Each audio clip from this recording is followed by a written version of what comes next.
जंगबंदी मुज़ाकरात को हतमी शक्ल दे दी गई। ईरान के यूरोप के साथ जोहरी मुज़ाकरात, फ़लस्तीन का बड़ा वार, 10 इसराइली फौजी हलाक, मुतअद्दिद ज़ख्मी। स्विट्ज़रलैंड ने नेतन्याहू की गिरफ्तारी का ऐलान कर दिया। इसके अलावा नाज़रीन और बहुत सारी अहम खबरें इस वीडियो में आपके साथ शेयर करनी है, लेकिन अगर आपने हमारे चैनल को अभी तक सब्सक्राइब नहीं किया तो हमारे चैनल को जरूर सब्सक्राइब कर लीजिए ताकि हर नई आने वाली वीडियो आप तक बर वक्त पहुंच सके। नाज़रीन तफसीलात आपके साथ शेयर करेंगे। सबसे पहले सबसे अहम खबर जो है वो मुज़ाकरात के हवाले से है, जंगबंदी के हवाले से। नाज़रीन इसराइल और जो फ़लस्तीन के नाज़रीन मुज़ाकराती टीमें हैं उनके दरमियान एक अहम मुलाकात हुई है और उस मुलाकात के बारे में ये कहा जा रहा है कि उस मुलाकात में मुस्बत नताइज सामने आए हैं और जो मुज़ाकरात हैं वो हतमी स्टेज पर पहुंच चुके हैं। जबकि कतर की जानिब से ये खबर सामने आ रही है कि कतर ने जो मुज़ाकरात, जो जंगबंदी का मुआहदा है नाज़रीन, उसको हतमी शक्ल दे दी है।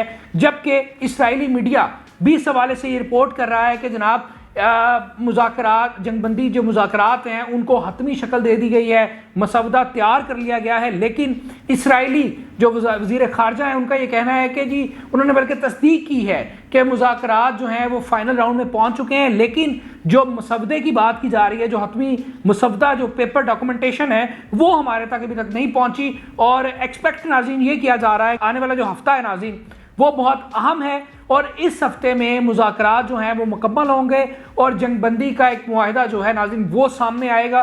वो मुआहदा किस किस्म का होगा, क्या ये आर्जी जंगबंदी होगी या परमानेंट जंगबंदी होगी, इस बारे में भी कुछ नहीं कहा जा रहा।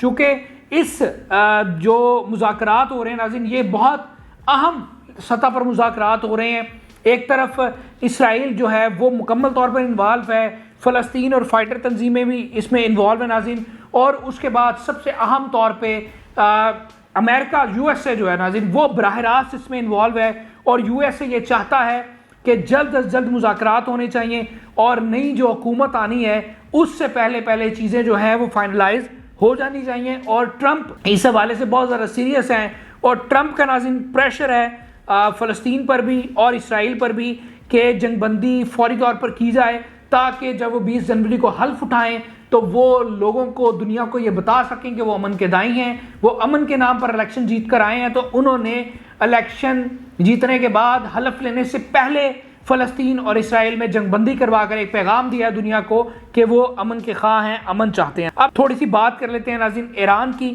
और ईरान ने नाज़रीन करने जा रहा है, ईरान 2 दिन बाद जोहरी मुज़ाकरात नाज़रीन करने जा रहा है यूरोपियन कंट्रीज़ के साथ। जिन कंट्रीज़ के साथ वो जोहरी मुज़ाकरात करने जा रहा है उसमें फ़्रांस शामिल है, जर्मनी शामिल है, बरतानिया शामिल है नाज़रीन। और ये बहुत अहम इसकी डेट है चूँकि ये ट्रंप के ओहदा संभालने से बिल्कुल पहले जो है वो ये मुज़ाकरात हो रहे हैं।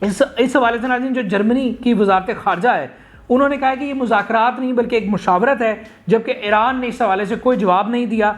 और नाज़रीन सबसे अहम ये टाइमिंग इसकी बहुत अहम है चूँकि एक तरफ अमेरिका जो है, बाइडेन इंतज़ामिया जो है वो आने से पहले ही तंग कर रही है यूरोपियन कंट्रीज़ को, वो पहले से क्राइसिस में है, उन पर टैक्स लगा रही है, एलन मस्क जो है वो छेड़खानी वहाँ पर कर रहे हैं। लेकिन दूसरी तरफ नाज़रीन यूरोपियन कंट्रीज़ ने भी ये फैसला कर लिया था कि हमने अब अमेरिका के साथ उस तरह नहीं चलना जैसा कि वो पहले चल रहे थे। तो ये उसी तनाजुर की एक कड़ी है कि उन्होंने ईरान के साथ जोहरी मुज़ाकरात का अमल शुरू कर लिया है। ये अमेरिका के लिए बिल्कुल भी काबिल कबूल नहीं है कि ईरान जो है इस हवाले से पेशकदमी करे, आगे बढ़े, उसके मुख्तलिफ कंट्रीज़ के साथ जोहरी मुज़ाकरात हों। तो नाज़रीन ये एक बहुत ही अहम स्टेटमेंट है। और इसके अलावा नाज़रीन जो यूरोपीय ममालिक ने ईरान पर पाबंदियाँ लगा रखी हैं, अब उस हवाले से भी नाज़रीन जो सैंक्शंस हैं उस हवाले से भी अहम खबरें आपको मौसूल होंगी। क्या वो पाबंदियाँ भी हटेंगी?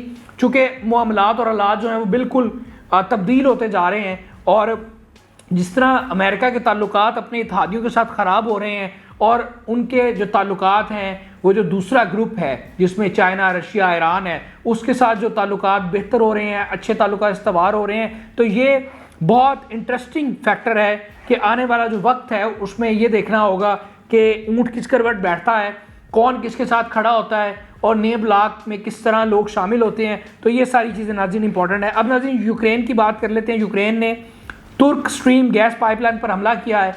ये रूस का ये कहना है, रूस ने ये इल्ज़ाम लगाया है कि जनाब हमारी पाइपलाइन पर जो कि तुर्क में मौजूद है, मतलब तुर्क स्ट्रीम गैस पाइपलाइन है, लेकिन इनको जो गैस है वो नाज़रीन रशिया देता है। तो उस पर हमला किया गया है। ये यूक्रेन का नाज़रीन, यूक्रेन ने किया है, ये रूस का ये कहना है। चूँकि जंग जारी है तो वो हमले तो करेंगे ही, लेकिन इससे बहुत सारी चीज़ें जो है नाज़रीन मुतासर हुई हैं। चूँकि इसी गैस पाइपलाइन से यूरोप को जो है वो गैस मिल रही थी, तो यूरोप चूँकि पहले ही एनर्जी क्राइसिस का शिकार है, तो अब उनके लिए मज़ीद मुश्किलात जो हैं वो बढ़ गई हैं। अब नाज़रीन बात करेंगे हम गज़ा की।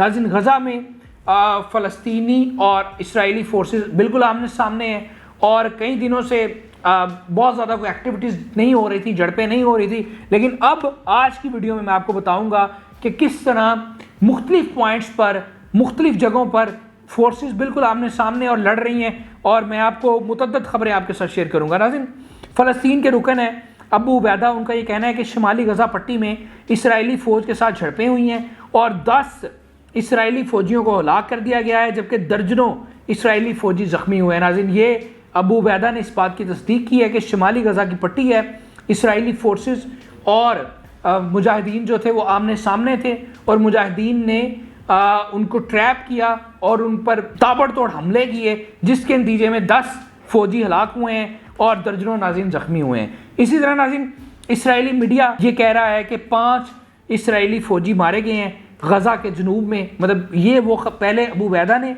बताया है 10 इसराइली फ़ौजी मारे गए, मुतअद्दिद ज़ख्मी हुए। अब इसराइली मीडिया जो है वो ये रिपोर्ट कर रहा है कि गज़ा के जनूब में 5 इसराइली फ़ौजी मारे गए हैं। अब नाज़रीन अल अक्सा ब्रिगेड की बात कर लेते हैं। उन्होंने इसराइल के कमांड एंड कंट्रोल सेंटर को 107 mm मिसाइलों से निशाना बनाया है और उसको शदीद नुकसान पहुँचाया है। वहाँ पर इंफ्रास्ट्रक्चर भी तबाह हुआ है और कैजुअलिटीज़ की भी खबरें सामने आ रही हैं। नाज़रीन इस तरह नाज़रीन अल अक्सा ब्रिगेड और अल कुद्स ब्रिगेड ने एक जॉइंट ऑपरेशन किया है, और इस ऑपरेशन में नाज़रीन उन्होंने इसराइली फ़ौजियों का मुकाबला किया है। और फजर के वक्त एक एरिया है नाज़रीन अल एयाम कैंप, उसके मुतअद्दिद इलाकों पर धावा बोला है और गोलाबारी की है और इसराइली फोर्सेस को नुकसान पहुँचाया है।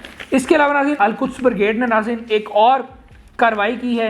उन्होंने नाज़रीन इसराइली फ़ौजी गाड़ियों को नाज़रीन शिमाल गज़ा की पट्टी में निशाना बनाया है और बारूदी मवाद से कई गाड़ियों को उड़ा कर रख दिया है, और इस कार्रवाई के नतीजे में, इस हमले के नतीजे में फ़ौजियों की हलाकतें भी सामने आई हैं और ये कहा जा रहा है कि दर्जनों इसराइली फ़ौजी जो हैं वो ज़ख्मी भी हुए हैं। अब नाज़रीन ये जो मैंने आपके साथ खबरें शेयर की हैं, इसमें ये तीसरा वाक़या है जिसमें इसराइली फ़ौजियों की हलाकतें सामने आई हैं। मतलब कि एक तरफ मुज़ाकरात हो रहे हैं, एक तरफ इसराइली जारहियत जारी है, लेकिन जो फाइटर्स हैं नाज़रीन वो डट कर मुकाबला कर रहे हैं और वो बिल्कुल किसी तौर पे भी पीछे हटने को तैयार नहीं है, बल्कि हर जगह पर बेहतरीन तरीके से निशाना बना रहे हैं, इसराइली फोर्सेस को मुकाबला कर रहे हैं। इसी वजह से जो नुकसान हो रहा है इसराइली मिलिट्री का और जो अपोजिशन जमातें हैं इसराइल की, वो ये समझती हैं कि आर्मी चीफ जो है वो नाकाम हुए हैं मुकम्मल तौर पर, इसलिए जो इसराइली आर्मी चीफ है उनको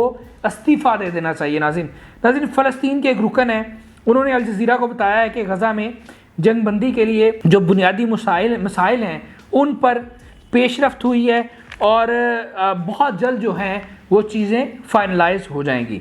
नाज़रीन इसी तरह अल कुद्स ब्रिगेड ने कहा है कि शहीद उमर अल कासिम की अफवाज के साथ मिलकर गज़ा शहर के जनूब में मार्टर गोलों के साथ जो इसराइली सप्लाई लाइन है उस पर बमबारी की गई है और सप्लाई लाइन को डैमेज कर दिया गया है, सप्लाई लाइन को तबाह कर दिया गया है। नाज़रीन ये अल कुद्स ब्रिगेड का कहना है कि शहीद उमर अल कासिम फ़ौज के साथ उन्होंने मिलकर ये कार्रवाई की है। नाज़रीन अल कुद्स और अल अक्सा ब्रिगेड ने एक और जॉइंट ऑपरेशन किया है और ये इस एरिया में नाज़रीन उन्होंने फ़ौजी गाड़ियों के रास्ते को निशाना बनाया है और साथ साथ जो फ़ौजी गाड़ियाँ थी उस पर गोलाबारी की है। अब नाज़रीन अल कसाम ब्रिगेड की बात करते हैं। अल कसाम ब्रिगेड के फ़ौजी तर्जुमान ने ये बताया है कि मुजाहिदीन ने शुमाली गज़ा की पट्टी में जो 100 दिन से जारी है नस्ल कुशी, उसमें दुश्मन को भारी नुकसान पहुंचाया है। इसकी तफसीलात तो सामने नहीं आई, लेकिन उनका यही कहना है कि दुश्मन को भारी नुकसान पहुंचाया गया है। नाज़रीन मुजाहिदीन ब्रिगेड ने कमांड एंड कंट्रोल सेंटर को हसीब 111 मिसाइलों से निशाना बनाया है और इस कमांड एंड कंट्रोल सेंटर को भी मुकम्मल तबाह कर दिया है। नाज़रीन ये मुजाहिदीन ब्रिगेड की जानिब से कार्रवाई की गई है। नाज़रीन अब फिर बात कर रहे हैं, चूँकि हर तरफ इंटरनेशनल मीडिया में इस वक्त जंगबंदी की बात की जा रही है, मुज़ाकरात की बात की जा रही है, तो मुज़ाकरात के हवाले से ब्लूमबर्ग का भी ये कहना है कि मुज़ाकरात जो हैं वो मुज़ाकराती अमल बिल्कुल करीब पहुँच चुका है और जंगबंदी मुआहदा जो है वो किसी वक्त भी सामने आ जाएगा। मुख्तलिफ फोरम्स पर बात हो रही है और इस वक्त पूरी दुनिया की जो निगाह है वो जंगबंदी पर लगी हुई है और हर तरफ से खबरें तो ये आ रही हैं कि जी जंगबंदी जो है वो बिल्कुल करीब है, मुज़ाकराती अमल बिल्कुल मुकम्मल हो चुका है और मसवदा तैयार हो चुका है और किसी भी वक्त जो है वो जंगबंदी हो सकती है। तो अब ये देखना है कि जंगबंदी कब होगी, लेकिन इसके लिए ज़रूरी ये है कि ये जो अपकमिंग वीक है ये बड़ा इंपॉर्टेंट है, चूँकि ट्रंप ये चाहते हैं कि 20 जनवरी से पहले जंगबंदी हो जाए। तो 20 जनवरी में भी 6-7 दिन रह चुके हैं, तो अगर इन 6-7 दिनों में जंगबंदी जो खबरें आ रही हैं कि जी चीज़ें बिल्कुल फाइनलाइज हो चुकी हैं, तो फिर यकीनी तौर पर इन 7 दिनों में नाज़रीन जंगबंदी जो है वो हो जाएगी। और आप देखेंगे नाज़रीन कि जंगबंदी जब होगी उसके बाद जो है वो मंजरनामा बिल्कुल तब्दील हो जाएगा और ये जो जंगबंदी है नाज़रीन ये हकीकी तौर पर इसराइल की शिकस्त होगी, बल्कि इसराइल को जिल्लत अमेज़ नाज़रीन शिकस्त होगी। नाज़रीन अब बात कर लेते हैं रूस के वज़ीर ख़ारजा की। उन्होंने नाज़रीन रूस और ईरान के दरमियान जो 17 जनवरी को मुलाकात तय है, स्ट्रेटजिक मुआहदा जो होने वाला है उसके हवाले से बात की है। उन्होंने कहा है कि स्ट्रेटजिक मुआहदा होगा रूस और ईरान के दरमियान और उस पर अमल दरामद भी होगा। अब नाज़रीन ये वही मुआहदा है जिसके बारे में मैं आपको पहले भी बता चुका हूँ कि रूस और ईरान एक ऐसा मुआहदा करने जा रहे हैं कि जिसके बाद रूस जो है वो ईरान की पुष्ट पर खड़ा होगा, जो ईरान पर हमला होगा, ईरान को नुकसान होगा, जो ईरान का दुश्मन होगा रूस उसको अपना दुश्मन तस्वुर करेगा और ईरान को कोई किसी भी कंट्री की तरफ से कोई नुकसान पहुंचेगा तो उसका जवाब जो है वो रूस ईरान के साथ मिलकर देगा।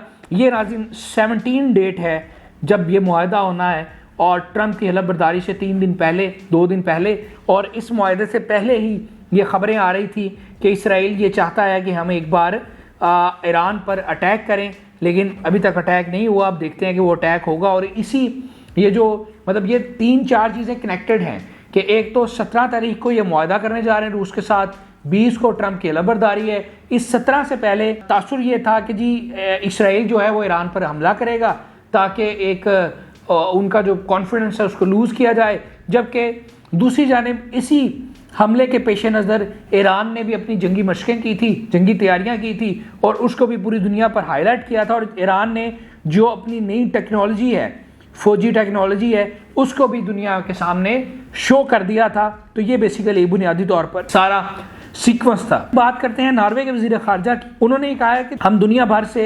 मुख्तलिफ ममालिक को इन्वाइट करेंगे और इसराइल फ़लस्तीन का 2 रियासती हल निकालेंगे। नाज़रीन ये नॉर्वे का कहना है, नॉर्वे संजीदा है इस हवाले से कि कोई ना कोई हल निकलना चाहिए। अब नाज़रीन आखिरी हिस्से में बहुत ही अहम मैं ख़बर आपके साथ शेयर करूंगा। नाज़रीन ये ख़बर है स्विस हुकाम के हवाले से, स्विट्ज़रलैंड के हवाले से।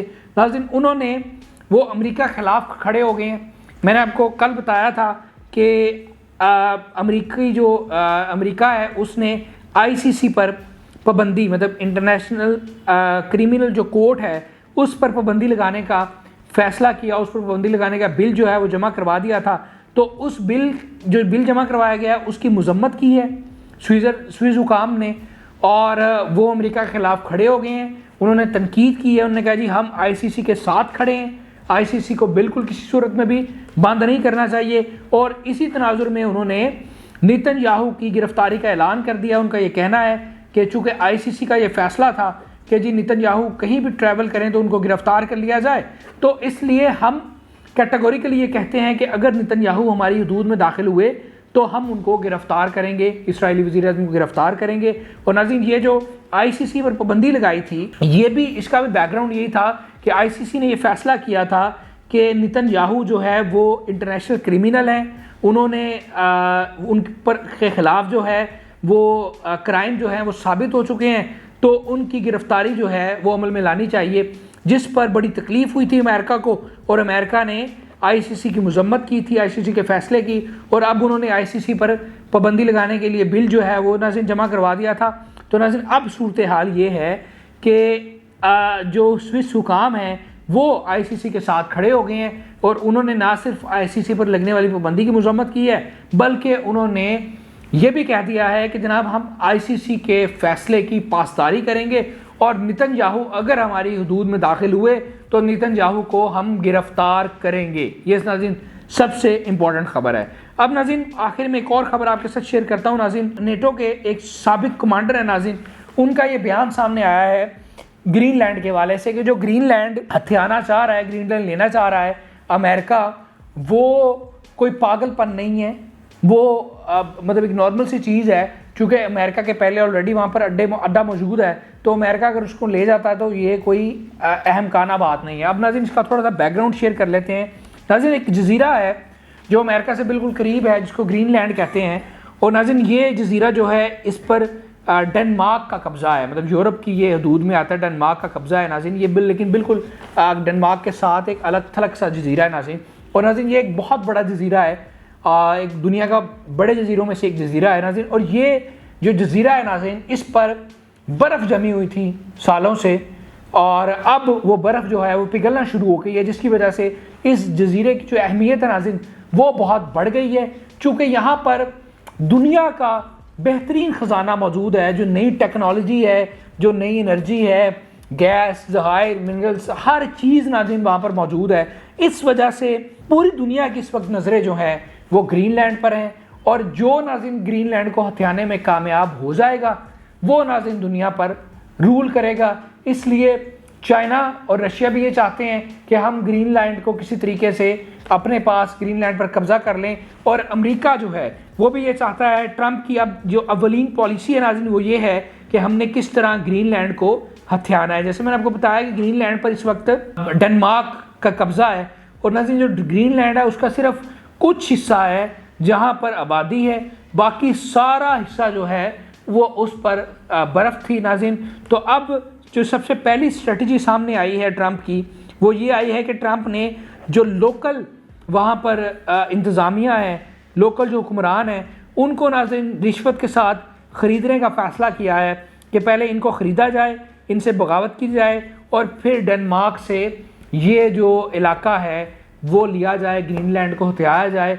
चूँकि जो ग्रीनलैंड को हथियाएगा, जो ग्रीनलैंड को ले लेगा, वो दुनिया पर रूल करेगा, उस पर कोई सेंक्शन असर नहीं करेंगी, चूँकि वहाँ पर ऐसी टेक्नोलॉजी मौजूद है कि जो पूरी दुनिया को ज़रूरत है जिसकी, तो वो जो ग्रीनलैंड को हथियाएगा वो पूरी दुनिया को वो सप्लाई करेगा, वो टेक्नोलॉजी सप्लाई करेगा, और उसको कोई सेंक्शन का फ़र्क नहीं पड़ेगा चूँकि वो हर चीज़ में खुद इनरिच हो जाएगा। तो नाज़रीन ये बुनियादी तौर पर आज की वीडियो थी जो मैंने आपके साथ तफसील के साथ शेयर की। इसमें नाज़रीन कुछ चीज़ें जो हैं वो बहुत अहम थी। नाज़रीन स्विस हुकाम का जो स्टांस है नाज़रीन वो बहुत अहम था कि उन्होंने नेतन्याहू की गिरफ्तारी का ऐलान कर दिया। उन्होंने कहा कि हमें कोई फ़र्क नहीं पड़ता अमेरिका से, जैसे ही नेतन्याहू हमारी हदूद में दाखिल होंगे हम उनको गिरफ्तार करेंगे। और उनने आईसीसी के साथ जो है वो खड़े हैं, और जो अमेरिका ने उनके ख़िलाफ़ पाबंदी की बात की उसकी उन्होंने मजम्मत की है। इसी तरह नाज़रीन रूस और ईरान के दरमियान जो स्ट्रेटजिक मुआहदा होने जा रहा है वो बहुत अहम है, उससे दुनिया का मंजरनामा तब्दील होगा। ईरान के लिए और ज़्यादा आसानियाँ होंगी। ईरान ने पूरी दुनिया के सेंक्शन बर्दाश्त की, अब उनके हालात बदलने जा रहे हैं। एक तरफ रूस उनके साथ मुआहदा कर रहा है, दूसरी तरफ यूरोप के साथ वो जोहरी मुज़ाकरात कर रहे हैं, और उससे ये ज़ाहिर होता है कि जो यूरोप की जानिब से उन पर पाबंदियाँ लगाई गई हैं अब वो भी ख़त्म होंगी। इसी तरह नाज़रीन एक और अहम खबर जो मैंने आपके साथ मैं शेयर करना भूल गया हूँ कि फ़लस्तीन ने आलमी दुनिया से ये अपील की है कि फ़लस्तीनी कैदियों को तहफ़्फ़ुज़ फ़राहम किया जाए। उन्होंने मुतालबा किया है कि फ़लस्तीनी कैदियों को तहफ़्फ़ुज़ फ़राहम किया जाए, क्योंकि जो फ़लस्तीनी कैदी इसराइल की हिरासत में है उनके हवाले से ये ख़बरें आ रही हैं कि उनको जेल में तशद्दुद का निशाना बनाया जा रहा है, उन पर गैर इंसानी सलूक किया जा रहा है, उनको अजियत दी जा रही है। इसी हवाले से फ़लस्तीन ने आलमी दुनिया से ये रिक्वेस्ट की है, आलमी दुनिया से ये मुतालबा किया है कि जनाब फ़ौरी तौर पर कैदियों को तहफ़्फ़ुज़ को यकीनी बनाने के लिए इक़दाम करने चाहिए। नाज़रीन ये अहम चीज़ है। उसके बाद नाज़रीन हमने आपको मुज़ाकरात के हवाले से बताया कि मुज़ाकरात जो हैं वो अब तक जो ख़बरें आ रही हैं वो हतमी राउंड में पहुंच चुके हैं, बल्कि इवन के ये भी ख़बरें आ रही हैं कि जनाब जंगबंदी का मसवदा जो है वो तैयार हो चुका है, और आने वाला जो वक्त है, आने वाला जो वीक है, तो हफ्ते को सामने लाया जाएगा और जंगबंदी जो है वो ऑफिशियली हो जाएगी। और इस जंगबंदी का जो क्रेडिट है वो ट्रंप लेंगे और ट्रंप अपनी तकरीब अहलबरदारी में जो खिताब करेंगे उसमें दुनिया से मुखातब होकर ये कहेंगे जनाब मैंने अमन के नाम पर इलेक्शन जीता और मैंने अमन कायम कर दिया है। नाज़रीन, और हमने आपको ये भी तफसील से बताया कि किस तरह गज़ा में झड़पें जारी हैं, इसराइली फोर्सेस और फाइटर्स जो हैं वो आमने सामने हैं। और इस आज की वीडियो में हमने आपको बताया किस तरह 3 ऐसे वाक़यात हुए हैं, 3 ऐसी झड़पें हुई हैं जिसमें बड़ी तादाद में इसराइली फ़ौजी हलाक हुए हैं और इसराइली फ़ौजी जो हैं वो ज़ख्मी हुए हैं और उनके इसराइल के कमांड एंड कंट्रोल सेंटर को तबाह किया गया है, उनकी सप्लाई लाइन जो है उसको डैमेज कर दिया गया है। और उसके अलावा नाज़रीन आपको हमने ये भी बताया कि जनाब जो ईरान और यूरोप के दरमियान जो जौहरी मुज़ाकरात हो रहे हैं वो बहुत अहमियत के हामिल हैं और यूक्रेन ने तुर्क स्ट्रीम गैस पाइपलाइन पर हमला किया है, उससे क्या असरात अब खिते पर होंगे, ख़ासतौर पे यूरोप पे होंगे। तो नाज़रीन ये आज की वीडियो थी, उम्मीद करते हैं कि आपको वीडियो की समझ आ गई होगी। मज़ीद वीडियोज़ के लिए मज़ीद मालूमाती वीडियोज़ के लिए हमारे चैनल को सब्सक्राइब कर लें ताकि हर नई आने वाली वीडियो आप तक बर वक्त पहुँच सके। अपना बहुत सारा ख्याल रखिएगा। अल्लाह निगहबान।